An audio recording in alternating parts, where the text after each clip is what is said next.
Friends, welcome to July Market Reports, year 2023. The good news is buyer demand has improved. While challenges remain for today's buyers and would-be sellers, there's hope and growth. Let's take a closer look at the numbers to see what's going on with our latest real estate market.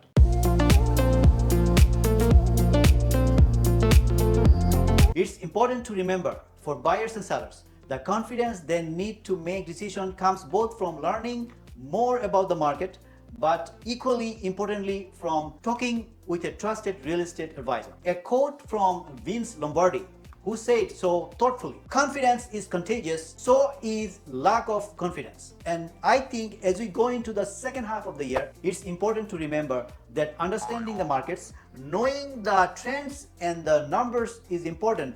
It's very important. Precisely because we want to be confident that we understand the market. And so when buyers and sellers come and talk to us, they must feel confident in making the right decision. Here are the top good news. Number one, housing is normalizing. We are seeing that normalization show up in demand. We are seeing that normalization show up in prices. However, there is a reality check to some of the good news. Number one, supply has been constrained, and as a result, homeowners have limited options when it comes to trade up, trade down, moving to their next home, in part because of this tight supply, as well as much higher mortgage rates. So high, so high, so high. Not surprisingly, the number of new listings coming to market from a lot of these homeowners who might be ready to move to otherwise are still declining as we pass the media. And as a result, because of that, we are seeing prices beginning to rise again, which really puts affordability as a primary challenge for many people wanting to participate in this year's market. We have seen buyer demand return to market. Freddie Mac conducted a survey of buyers and sellers, and what they found, 18% of Americans said they are likely to buy a home in the next 6 months. That number is significant in a given year because the normal share of people buying a home between 8% to 10%. So we are above that, a much above that. A clear indication that for a lot of Americans today, we desire to buy a home in very much on the front burner. At the same time, 16% of Americans who own their home who are surveyed said they are likely to sell in the next 6 months. These are really solid indications of market that is really returning to a more typical seasonal trend, but also importantly, returning towards a more active market. What you see here is from Experian, the average credit score of typical American consumer. And you see this going all the way back to 2010 to 2022. The latest number shows on average FICO score, and this is FICO is 714. It is the highest level it's been at, and it's been the same level for 2 years. So a strong economy, strong saving rates, and strong ability to weather financial challenges have meant that credit scores are at all-time highs.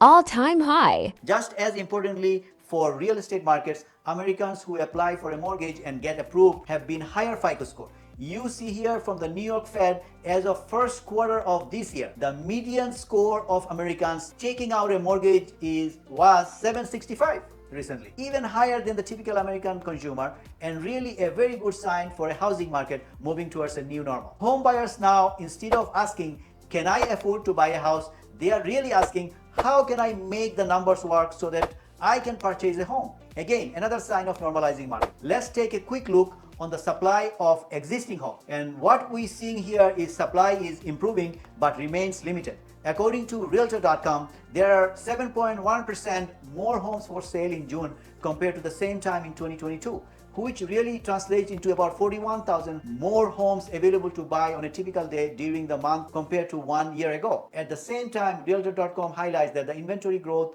rate for homes continue to slow for the 4th month in a row. Buyers today have more options, and importantly, those homes that are coming and staying on market are spending longer, which gives a lot of buyers extra time to make decisions to prepare their offers. All in all, really good development for markets. At the same time, we are still below the levels we were in 2017, 18, and 19. As we take a look at home prices, what we are seeing a rebound in home price, which reflects to an ongoing market dynamic. We have the Case-Shiller, the index, the Federal Housing Finance Agency index, and CoreLogic index. And what we see in month-over-month changes, you see that second half of 2022 retreat. And then you see that rebounding momentum in 2023, a clear indication that prices are on upward march. So for me, the good news is builders are recognizing the shortage. They are recognizing there's demand in the market and they are jumping up production. Just as importantly, when you look at what type of properties builders are putting on the market, you see a real solid mix, both single family as well as multi-family properties. So with that silver lining on the map for us, I wanted to close the outlook section by taking a look at what Doug Duncan, the chief economist of Fannie Mae, had to say in one of the recent reports. Doug pointed out that housing prices continue to show stronger growth than what was previously expected, sticking to the perception that was painted by headlines over the last 10 months versus the market reality. He also underscores that housing's performance is a testimony to the strength of the demographic related demand, meaning a lot of young people, millennials, even Gen Z are coming to market embracing homeownership. And this is the phase of baby boomers aging in place and Gen Xers looking in historically low rates, meaning they are not likely to move anytime soon, both of which have helped keep housing supply at historically low levels. What this captures is the fact that we have a huge generation of young Americans who are between the age of 26 to 35 period when they are looking at buying a home, coming to market in a strong financial position, ready to move upward or forward. The reality check, of course, remains affordability continues as a challenge and many homeowners still have limited options in their next home. New construction is growing, offering more options for buyers and sellers, and with the rebounding prices, homeowners ready to move are in a solid position. So with that, I want to bring us full circle to the topic of confidence. And I thought Dale Carnegie captured this very well when he said, inaction breeds doubt and fear. Action breeds confidence and courage. If you want to conquer fear, do not sit home and think about it. Go out and get busy. The point here is making whenever times are uncertain, whenever periods of change occur in our lives in the economy or real estate markets, learning as much as we can, getting a grasp of numbers, data in trends is important, but equally so is taking action and allowing that action to build on itself to make us confident. I hope this month's market report make you more smarter by my potential home buyers. As always, I'm here to serve you on all your mortgage and real estate needs in New York City market. Please join me at my YouTube channel at M Kamal Mortgage so that you do not miss any of the important video knowledge regarding real estate and mortgage. Enjoy the month of July. Enjoy time off for those of you planning to be on vacation, and stay tuned for next month's monthly market report. Stay well, friends. All the best. Take care.